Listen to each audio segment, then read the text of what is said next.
Oh, God. Let's just all start over for Okay, ready? Ready? Are you ready? Yeah. Okay. Just so you know, welcome back, everybody. Episode 2. Woo! I'm Jamie. I'm Justina. And we have an uninvited guest today, my pimple Joan. I was like, uninvited. I'm like, way to introduce. You don't have a pimple. She comes and goes. I swear, it's like this exact spot right here to the left of my chin. I get it right here all the time. I've like demolished the skin cells on this side because I'm always drying it up. It's okay. You look gorgeous. Thank you. I'm like, what is up with this? She doesn't pay rent. She can't stay here. We don't like you. Nobody likes you. Nobody likes you. So this is our second episode, you guys. We're super excited about this podcast, just so you know. And we're asking you, if you haven't already, to like, subscribe, rate this podcast. Please do it. Like I said before, even if you hate it, we love constructive criticism. We want to know what you don't like about what we're talking about. We're always trying to find ways to make Justina. Don't even. To what, Jamie? I don't know. To sweat? Because right now I'm sweating a lot. I get nervous talking about animals. There's fumes happening in here, and I'm like... Just like my shirt is a trippy moment right now. I'm like... I know, I feel that. But you know what? How are you doing otherwise? Generally speaking, how's your week going? What the hell's going on with you? My week is going well, aside from I basically almost cut my thumb off. I was just getting water. I was pouring it. I didn't want to drop my glass. It was 3 o'clock in the morning, and it exploded in my fucking hand. So your glass exploded in your hand? I'm the Hulk. I was so tired. I was like, I don't want this to fall out of my hand, but I busted it in my hand instead. Wow. So that was my week. Jeez, that sounds rough. I'm sorry that you went through that. It's okay. I came back from visiting my grandpa, who I love dearly, but also we don't always see eye to eye on certain issues. And the second that I get to his house, he tells me that he's on the carnivore diet. I'm like, okay, so you're talking about barbaric diet. Yeah. What the hell? Like, Grandpa, are you that old? I know. I'm like, Grandpa, what is wrong with you? I'm like, I'm leaving.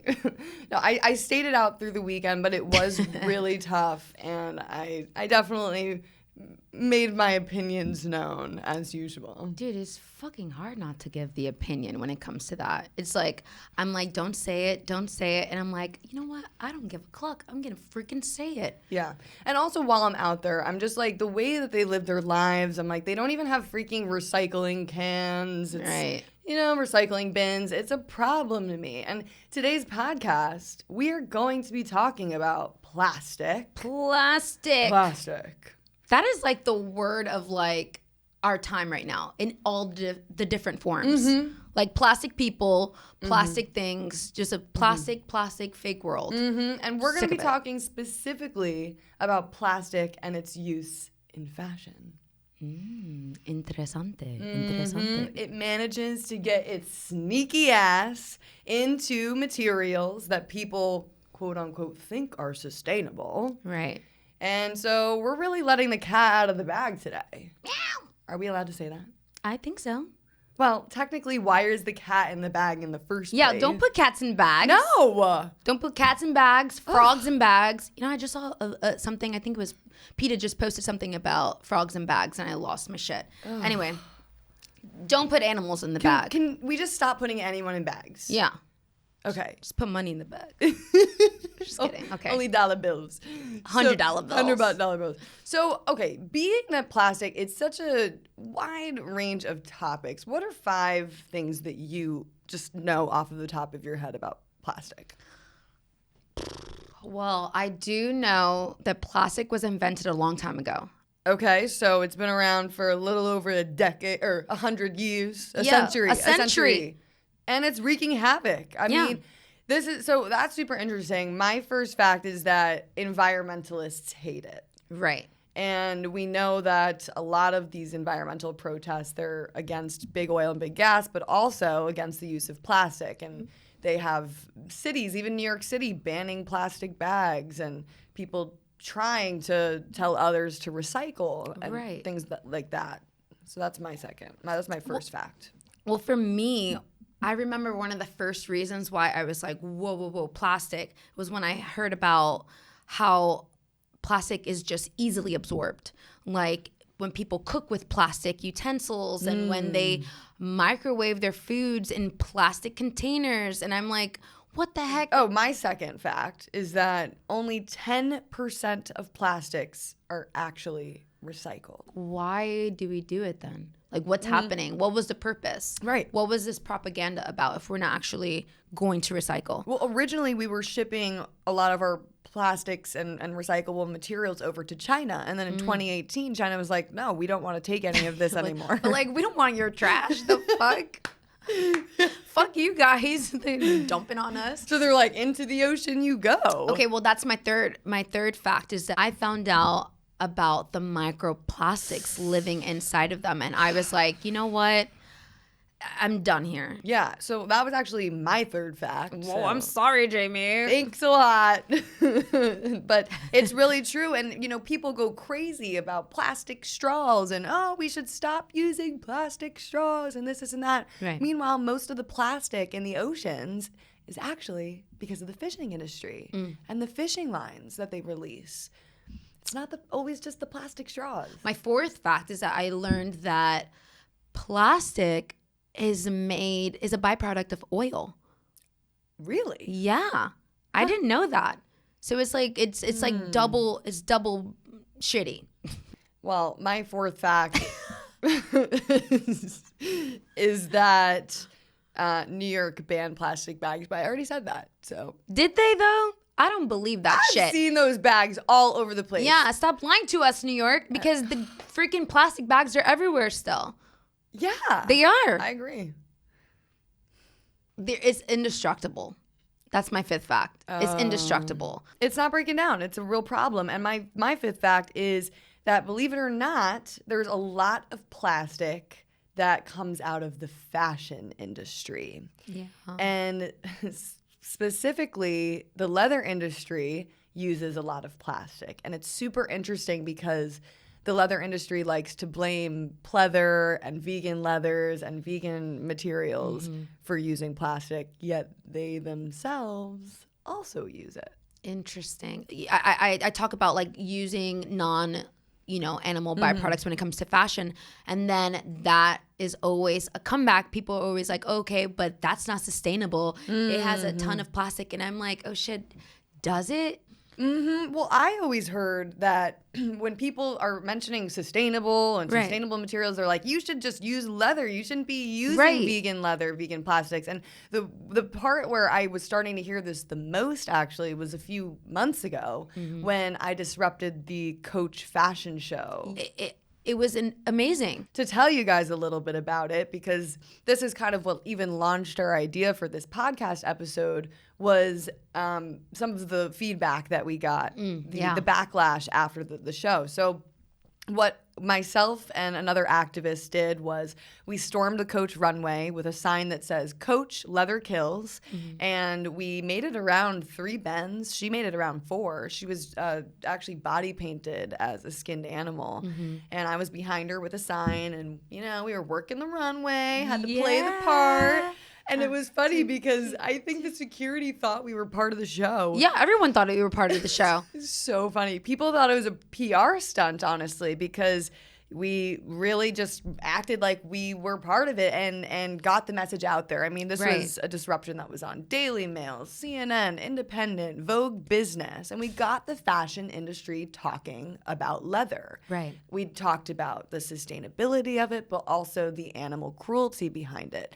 But a lot of the backlash that we received after that video was posted, what were people coming at the vegan leathers and saying, well, vegan leathers are extremely terrible for the environment. Right. This is why you should keep buying leather. Right. And we're here to say, well, actually, no, that's not so true. Just so you know, you are incorrect. Let's say there's a cow in a field, in a grassy field, and they die naturally of whatever disease or cause. They live to an old age. This, by the way, is an example that doesn't exist. Right. That simply doesn't happen in the industry. Right. So don't use that as an excuse. No, this is a dream world over here. So we have a cow that then dies of these natural causes. Within a few weeks, that cow's skin will decompose and break down, and it will return to the earth. And that's why when you dig up body parts and archaeologists go in and they find bones, the skin is gone because it decomposes. Right. Whereas leather, which is skin, is meant to last forever. That is sick. So it makes you think, how many chemicals are going into producing that product? And how many chemicals are then running off into our waterways, affecting the oceans and the animals outside of just the product being made? It's an industry that then extends to the animal welfare concerns, the human worker concerns, the environmental damage, and so on and so forth. Every single year, the global leather industry slaughters over 1 billion animals. No. Over 1 billion animals. And the majority of them are coming from parts of the world where there's very little or no animal welfare standards. And overall, a lot of it's just not enforced. There's little regulation to it. So you see in these industries, cows, they're being torn from their mothers. They're forced to endure extreme confinement. They get branded, they get their tails docked, they're castrated without any anesthetics. And this is all before being transported hundreds of, sometimes thousands of miles on crowded trucks to slaughterhouses where they'll be strung up and skinned and sometimes even still conscious when this happens. 1 billion cows? How is that in my brain? I can't even wrap my mind around that many cows. It's even more cows that are killed because the leather industry it's not a byproduct of the meat industry as many people like to think it is. It's actually a co-product of the meat industry. So that basically means that these farmers, they're raising these cows to profit off of both their meat and their skins. So if the skins are no longer profitable, that means that the farmer doesn't have an incentive to kill them for their meat because they're not going to meet the profit margin that they have to meet to make money, if that makes sense. So it doesn't make sense, but it makes sense. Right. Well, in terms of business, right, I think it's a really big misconception that people think, oh, it's just a waste product. Like if we're killing these cows for their flesh anyway, we should just use the skins because otherwise it's going to go to waste. But that's very far from the truth. It's an industry in itself. Leather is the skin of an animal. It's split into multiple slices, processed with chemicals so it doesn't rot, and it's stitched together to make bags, belts, shoes, and other stuff. That is literally what leather is. And you can make leather from dog skin. You can make leather from cat skin. There's kangaroo skin leather that Adidas is using in their cleats. So you could even be turned into a bag. Nice. I mean, I get a lot of compliments on my skin. I'm sure there are a lot of psychopaths out there that would love to have a bag of me. You do have gorgeous skin. I can picture, I mean, this is sick, but no, I'm not even gonna go there. Yeah, did that make you feel uncomfortable, y'all? So being that we don't like to wear leather from anybody's skin, we do choose to wear leathers from other materials. Right. So there's leather that can come from plastics. There's also leather that can come from more sustainable materials like mushrooms, apples, pineapples, tea, kombucha. Oh, shit. I didn't know that. Yeah. And they even have leathers that is made from cultivated skin. So it's actually skin that's grown in a lab. And then they turn it into a bag and they take biopsy from an animal. I'm like, listen, it's better than killing the animal. A real animal. Yeah. If you're a psychopath and you want real skin, at least get it lab grown. Yeah. What the freak? Yeah. So it's amazing what they're able to do. And I think that there's this misconception that, well, vegans, just will use plastic and want to kill the environment over just using something more sustainable like cow skin. And that's so far from the truth. We as vegans always try to do better. At least I do. Yeah. And if somebody tells me that, oh, instead of this polyurethane material that's made of plastics, you could buy this vegan leather. Right. I would choose that. That's better for the environment because in terms of plastic, when these plastics leach into our waterways, when they go into the environment, they're affecting animals in the environment. Exactly. A lot of plastics from the fashion industry they cause animals to suffer and die because these animals ingest these plastics. And once plastic is ingested, the chemicals are then leached into their bodies. So we're trying to avoid suffering at all costs. I think that these campaigns and these greenwashing campaigns that the leather industry puts out, it makes sense. They feel threatened. Right. So they've been practicing the skinning of animals for hundreds and thousands of years. Right. And so now when they have these new technologies that are coming out that are more sustainable, that are durable, that are really cute, they feel threatened by it. And that's why they feel the need to put out this propaganda against vegan leather, even though we know that there's many different kinds of vegan leathers. You and I aren't sitting here and saying that all vegan leather is great. No, there's certain vegan leathers that have plastic in them that we want to avoid. Right. But cow skin leather also has plastic in it. Now their labels are very misleading. It's like, how can the leather industry consider any of its products natural or biodegradable when they're still using plastics like polyurethane, acrylics, and vinyl? It makes no sense. How are they able to use these terms? There's also leather products that use the terms genuine leather. You've probably seen those labels, right? Yeah. That actually doesn't mean it's 100% animal skins. It's just an ambiguous marketing term, basically. And it means that the product contains the skin of the animal amongst other materials. It means that it's also mixed with other synthetic materials. Wow. So genuine leather means nothing. It's fake. The only That is label, crazy. the only label people should really be looking for is vegan. I agree because genuine leather is a fucking lie. I don't think a lot of people know that. I didn't know that. How about they say made in Italy, made here? Right. Bitch, you don't actually know where it's coming from and you know it. Like it was made here, but it was actually born in another country. Yeah. Did you know Brazil is actually the top producer of animal hides in the leather industry? I did not know that. And they also, JBS is a huge processing plant. They're also a major exporter of beef. And when you think Brazil, you think the Amazon rainforest. You think, all of these horrible issues related to like sustainability and the environment. And you have these activists that are trying to expose some of the nonsense that's going on there. And then they're shot and killed, nowhere to be found. Yikes. Yeah. That's scary. Guys, if we go missing... Yeah.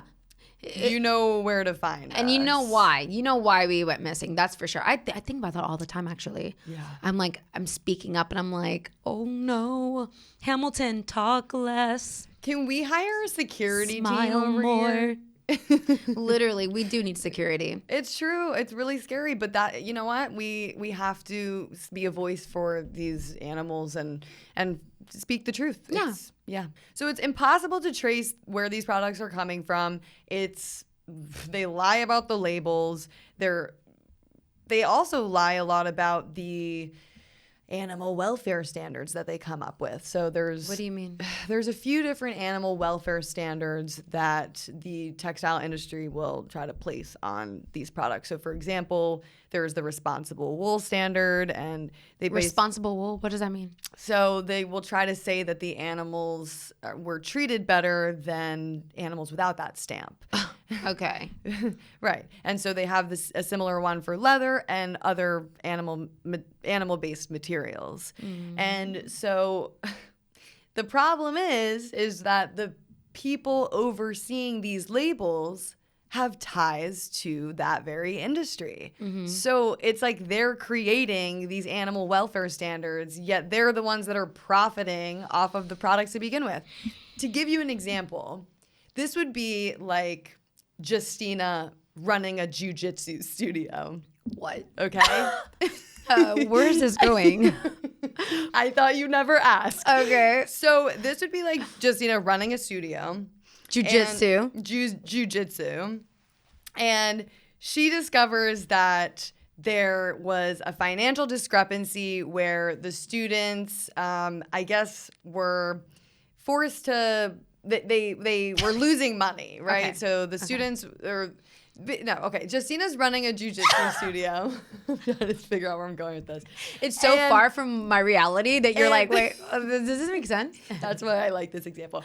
And she has to figure out where the budget is going. Okay. Okay. So there's a budget that the Jiu-Jitsu studio has. And basically, the employees, your employees, they find themselves brushing up on their karate skills because they're trying to navigate this like path of justifying the necessity of buying that large inflatable dinosaur that you guys scratch this. I'm like, you lost me. Okay, let me give another example. Okay. This is hard. I'm trying to find an example. Okay. This would be like, okay, if Justina owned this podcast. Okay. Justina would say, Jamie, you can only wear pink. You Okay. could only speak for less than 30 seconds at a time. Okay. And at this all at once, this was somehow incentivizing you for a profit is the Okay. best way that I could explain it. Okay, So what you okay, have okay, right okay. now is the leather industry is creating these like fake standards to make consumers feel better about buying these products, yet they don't really mean much for the animals. And I'll give you a little bit of an example. I'll give you a few examples of what happens to animals in these industries. Yes. Yes and no. Sorry, I'm ready. I'm having fun, but then I know this is like You a don't wanna really hear it. dark. Yeah. Yeah. Yeah. Go ahead. Tell Okay. me. A PETA expose investigated JBS, which is a Brazilian company, one of the largest exporters of beef. Right. And, jeez, they revealed that gentle cows were branded in the face, electroshocked, and beaten before finally being slaughtered.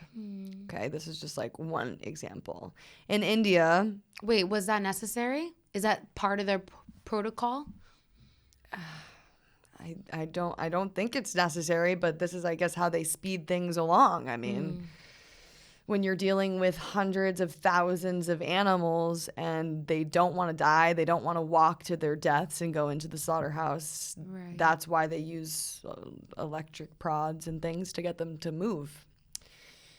In India, they found that these cattle that were marked for slaughter, they had to go down this road, they call it the death march, and they had to travel hundreds of miles into the few states where the slaughter is actually legal, because it's not legal everywhere over there. What the fuck? And it's usually, I mean, it's really, really crazy. And so cows, pigs, goats, sheep, and even dogs and cats were found to be bashed over the head or even boiled alive.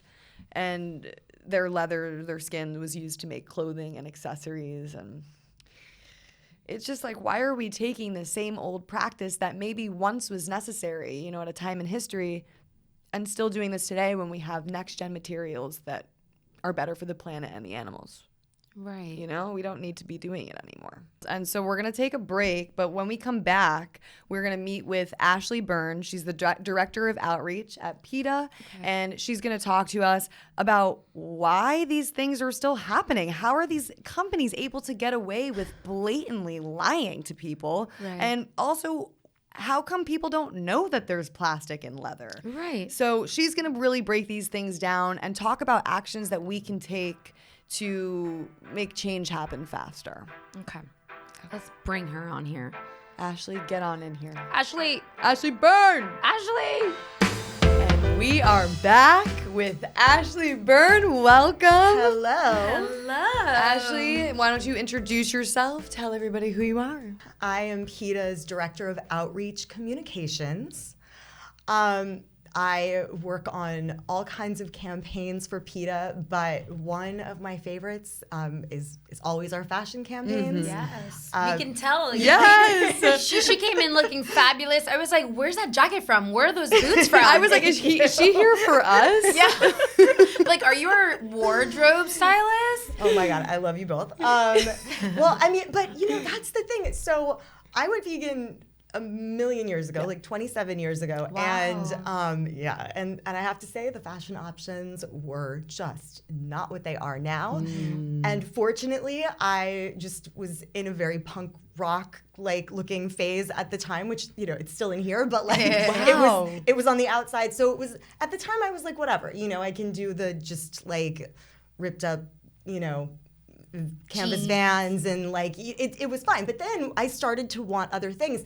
So these days I just feel like it's so exciting to me that we have so many incredible options. And so I'm a little obsessed. So I was just gonna say, anybody that when they think of vegan fashion and they think, Garden of Eden, put a leaf down here, put a few leaves on the nipples. That's hot, actually. I would just like to say, take some advice from Ashley Byrne, because you could be just as sexy, just as stylish, even more much more stylish. Right. And absolutely. So we are in 2023, and so I want to get into what are some of these next gen materials. Yes, let's get into this because, the thing is, like, animal leather, people are always like, oh, well, it's been around forever. Well, yeah, it has. It is the old, bad, dirty, cruel way of doing things. And there's not much more you can do with it. You might, add a different coating, do this, do that. But really, at the end of the day, it is always going to be the same old, dirty, filthy, cruel, toxic, wasteful product. On the other hand, vegan materials just keep getting better. Yeah. They just keep innovating. And I heard you two, talking before. You're going over some of the innovations, everything from the fact that we are making, vegan, well, not we, I'm not, but, brands are making vegan leather out of plants. Yeah. They're making vegan leather out of cell culture. There's all kinds of innovation that's happening. And so these these fruit and plant leathers are on the market. The lab-grown leather is not really on the market yet, but it's going to be and the vegan leather is just going to keep getting better, cleaner, more durable. It's just going to keep improving. Animal leather, it is what it is. It is always going to be toxic and cruel. They have the opportunity, these animal-based industries, to actually hop on the bandwagon and innovate and be a part of this. Yeah. And you know what? These giant brands, they know. They know that things are moving in this direction. They know they're going to have to get on the bandwagon eventually. Right. And so they're dipping their toes in the water. I mean, we're seeing things like the Billie Eilish representing the new bag that's coming out from Gucci. The vegan leather bag coming out from Gucci. And, there have been, brands like Gucci and Coach and, all these big ones. They've been releasing little, vegan leather products here and there, something made of mushroom leather, something made of, pineapple leather. But obviously they need to really catch up. And there are so many other vegan brands that are just storming ahead and innovating. And the thing is, it's not really a surprise when you think about it, because fashion doesn't come from the top down. Fashion comes from the streets up. Like fashion, like the innovators are never these like old boring institutions, these giant corporations. They are the least fashionable thing in the entire world. These old men have their bellies hanging out. Right. I'm like, you guys are I'm not taking fashion advice from you guys. Yeah. I think most younger people these days, if you say, pineapple leather, you say apple leather, they're like, oh yeah, absolutely. Like, hell yeah, that's fucking cool. Yeah, it's if they have the option, they'll buy it. Well, here's an interesting study. So the Material Innovation Initiative, MII, they did a consumer research study, and they found that in the US, 92% of consumers were open to next-gen materials, which are vegan, sustainable materials. They don't contain any plastics.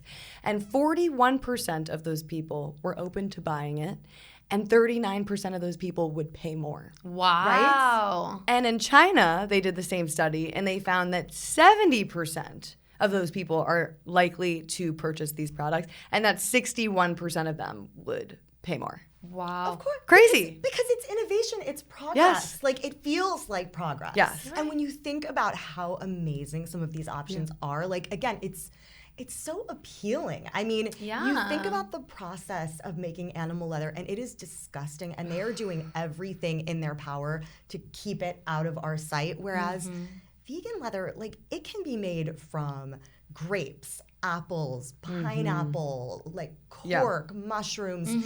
A lot of this is also like agricultural waste, so it's being upcycled. Right. I mean, it's like there's nothing to hide here. This is fantastic. No matter how no matter how beautiful of a picture they try to paint about these tanneries or about how the animals are living, it's still a terrible industry. Here's an example. This one guy wrote a little quote about when he was working in a tannery.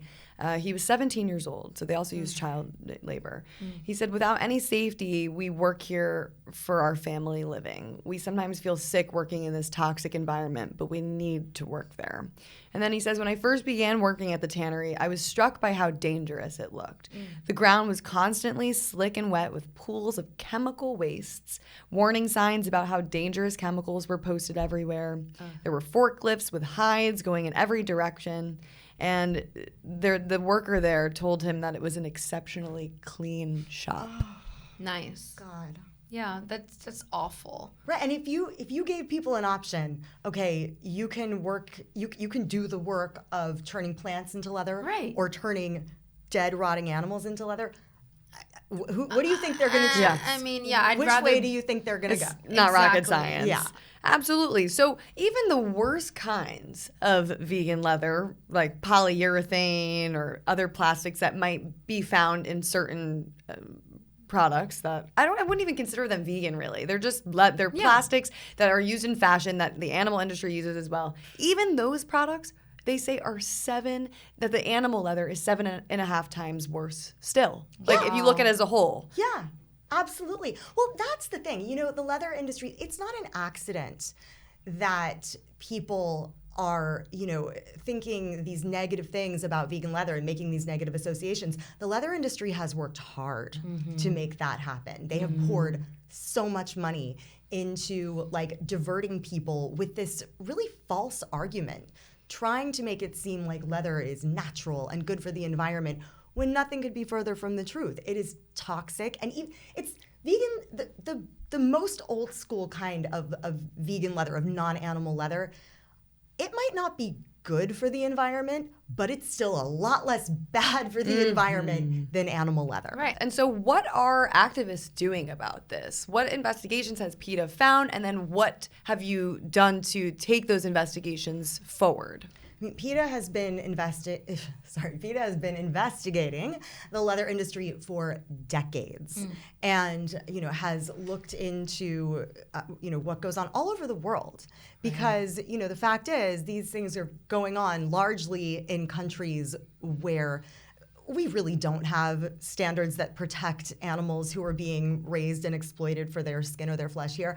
Right. But like somehow these industries find countries that have even less protections for animals or no protections for animals at all, and they do their business there because their business is cruelty. Dirty. Yeah, exactly. Dirty business. Dirty business. Seriously. So dirty money. we found everything from, in India, cows will, people think that cows are sacred in India and that that would protect them. Well, actually, cows used for leather who are raised in India are forced to walk miles when they're sick, they're lame, they're at the end of their lives, they're exhausted, they're dehydrated, they're starving. And so they can be walked over a border where they can be killed. And on these walks, if they just collapse from, being sick or tired, the workers will rub chili peppers into their eyes to make them get up and finish this death march where they can then be killed and used for leather. We also did investigate, or we've also found that in China, where really there are no laws protecting animals raised and killed for anything, we found that the leather industry in China actually was manufacturing a lot of products that turned out to be dog and cat leather. And they were mislabeled as cow leather and imported into the United States.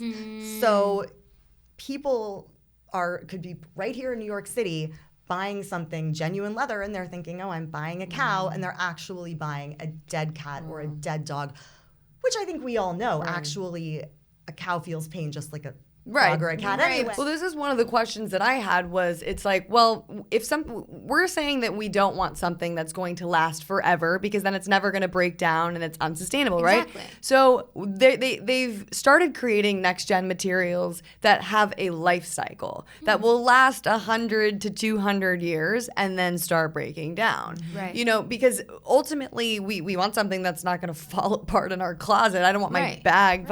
Somebody gave me a bag the other day. She's like, you could eat it if you want.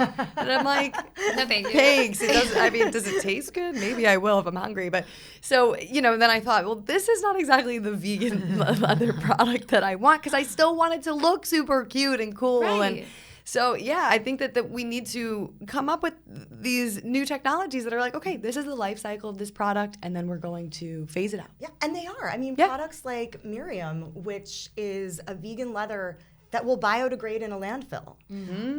Or, you know, the company von Holzhausen, they manufacture luxury vegan leather goods and also just luxury vegan leather materials. And they have just come out with a product that's going to be a game changer.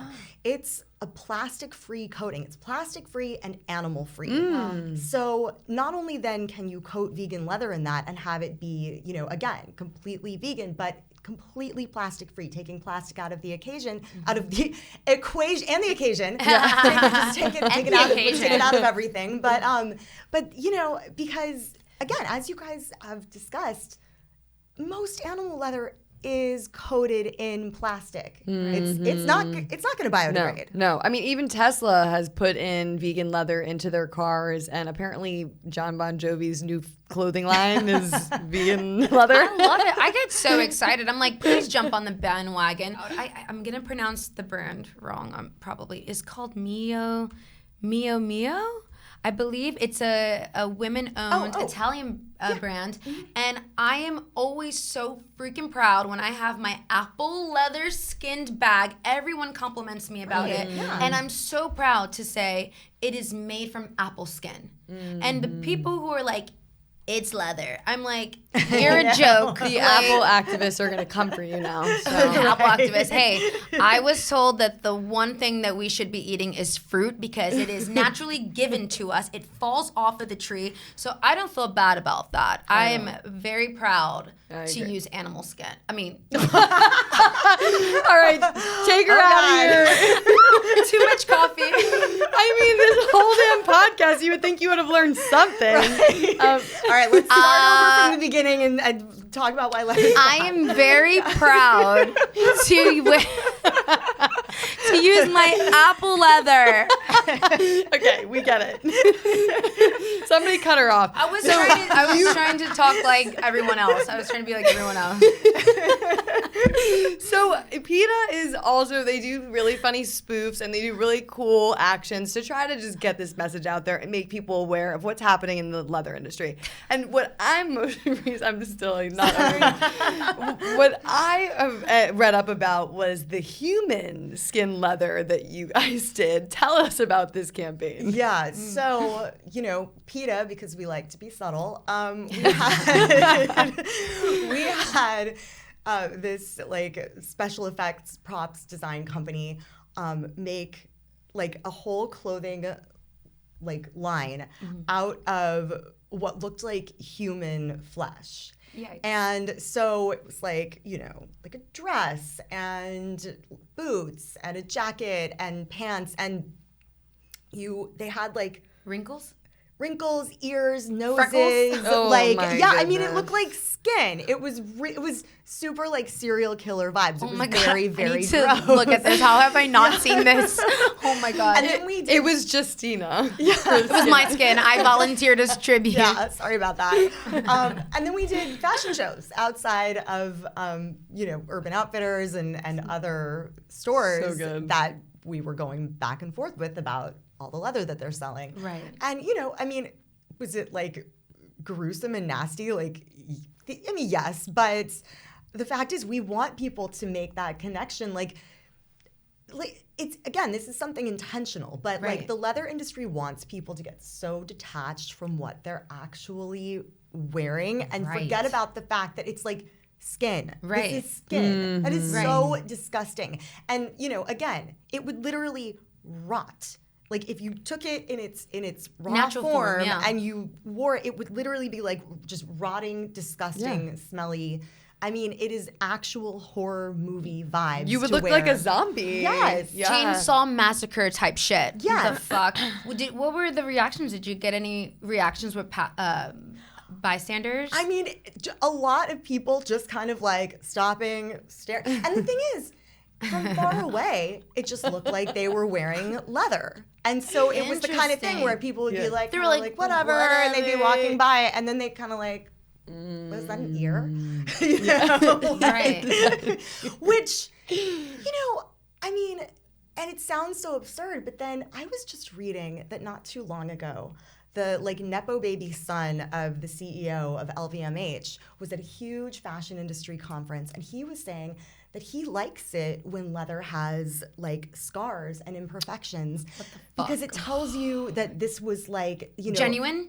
Genuine. That this cow was beaten. Be like, this looks like a gash and a burn. So cool. Put that Suffering. in context. Serial killer vibes. No. That is so creepy. He's It is just really creepy. trying to protect his profits. That's what he's doing, and that's what it all goes back to. How can we leave these companies in charge of their own regulations? We should not be able to leave the regulations up to them. And these companies are going to say, "Oh yeah, leave the scar in there, leave the whip, leave the bruise," because that they're just trying to say this is cool. You should buy it. Well, they can't for take me- those perfections out of there. Yeah. The consumer, Hell yes. the consumer has to ultimately make the decision to stop supporting animal abuse, and we need them to stop paying these companies, and then ultimately they're not going to make profit, so they're going to stop producing it. Right. And maybe they'll suddenly be like, let me jump on board with these sustainable vegan alternatives and materials. Yeah. People need to stop making excuses and make better choices. Yeah. Because you're so right. We've Yeah. all heard just the most absurd rationalizing for why people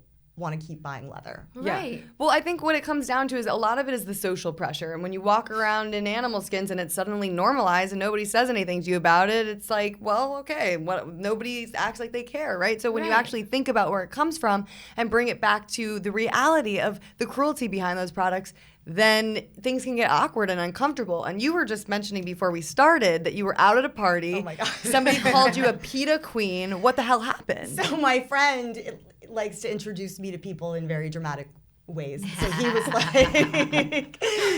like, this is Ashley. She's a PETA queen. Yes. PETA queen. And then my friend, his friend that he was introducing me to, he's like, oh, honey, she works for Coach. And you were like, well, hey, honey, I got something to tell you. I invited you to this party, by the way. You didn't come. That would have been fun. That would have been really fun.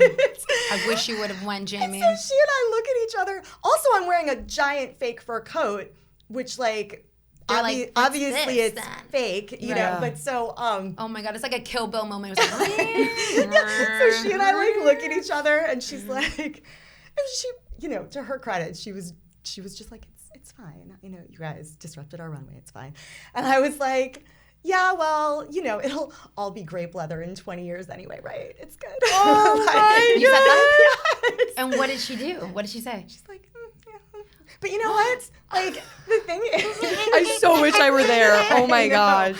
But what can you say against that? The thing is, people in the fashion industry, executives in the fashion industry have admitted to me privately before, yeah, of course we're going to have to stop using leather. Of course we're going to phase out leather eventually. Right. Eventually we'll have to, but that's the key term, have to. Because again, these are big, slow, these are not innovators. These are just big institutions. Yeah. As you said, they'll do it when they have to. Right. And the consumers are the ones who are going to make it so they don't have a choice. Well, this is really sick. Yeah. Now they're trying to make cows that burp less, that fart less, that are supposedly more sustainable cows. It's like, Right? you really go to the extreme to try to make this fucking industry sustainable. Yeah. It's ridiculous. You're working harder, not smarter, dude. Thank you. What is Yeah. wrong with you? Totally. Well, hopefully after this podcast episode, people will Listen to us, damn it. will now see how terrible animal-based leathers are and how unsustainable and that there's plastics in them. So if you consider yourself an environmentalist, trying to do better for the earth, for the animals, for yourself, then it's the most logical thing to do is to just only use next gen sustainable vegan materials. And better for the people. Better for the people. Yeah. Right, exactly. It's Use your brain. Use your brain. Win-win for everybody. So where can people find more information about this if they wanted to ask you questions or PETA questions? Just let us know. Yeah. Yeah, people can go to PETA.org. They can read all about the leather industry. They can watch videos. They can find out about the next gen alternatives. They can browse like the PETA mall and look at the PETA business friends, who are actually selling these incredible vegan leather alternatives. We also even have like a how to wear vegan shopping guide. I use that often, actually. Amazing. I love it. It's I so love good. finding new brands. Yeah. I'm like, oh my God, this is so cute. Yeah, no, totally. And it's incredible. Like, I love that because it kind of tells people all the different ways that they can go. It gives people the options of like, here's where to shop if you want something that's very like high-end specialty vegan brand. But here's where to shop if you just want to go to the mall and buy something. Right. Yeah. And the thing is, I think, look, everyone can do better, but I really think, if someone's in a place where they're trying not to wear leather and, they're at a budget point where, their option is really just kind of like the standard fake leather that I don't think those people should feel bad. No. Because you know what? They're trying. They're actually, vegans are actually putting more thought into everything they do throughout the day than all these people who want to come at them and challenge them and be like, what about vegan leather? What about plastic? What about this? You know what? Like, a vegan wakes up in the morning, they are thoughtful about what they eat for breakfast. They are thoughtful about what they brush their teeth with, what they're putting on their body, what they're, the makeup they're using. Like, don't feel bad if your wardrobe isn't like 100% perfect, not a shred of plastic, whatever. Right. You're trying, you're doing better than 99% of the people out there if you are actually just caring enough to take animals out of your wardrobe. Right. And don't get manipulated by people who want to excuse their own laziness by like tearing down the good choices that you're trying to make. Yeah. So when you say, well, I only wear vegan leather, they're like, what about indigenous people? It's like, all right, well, how long do you have? you live in Bushwick, so spare me. Right. All right. Like, Right. I'm like, bro, shut the fuck up. if you're shopping on Amazon and like using a microwave, you can. Right. Let me just take a guess. You're not indigenous. Yeah. Yeah, exactly. yeah. Like, What's your name? Right. So, you know what? We're going to say goodbye to animal skins. Hello, mushrooms. Hello to the new, improved, innovative apple skins. And I'm just so grateful that you came on here, that you were able to help us break down, these complex topics and show people a better way. Yeah. Yeah. And Love then this fashion, discussion. Fashion is hot and vegan. Yeah. Vegans are sexy. So Get with the sexy. program. Vegans So are hot. sexy. Yeah. And so we are really appreciative of all of you guys, and we would love if you liked, rated, subscribed to this podcast. Say your spiel. If you hate it, if you have an argument, if you want to fight with us, leave it in the comments. I'd love to hear Bring the it on. Apple activists get on here. Any Apple activists out there? They're coming for you. It's okay. Johnny Appleseed. He's coming for me. And until next time, guys, I'm at It's Jamie's Corner. I'm at Justina. And we will see you around. Go follow PETA, and peace out. Bye. Bye. We'll be back. We'll be back. Well, We'll you'll be be back. back. We'll be back.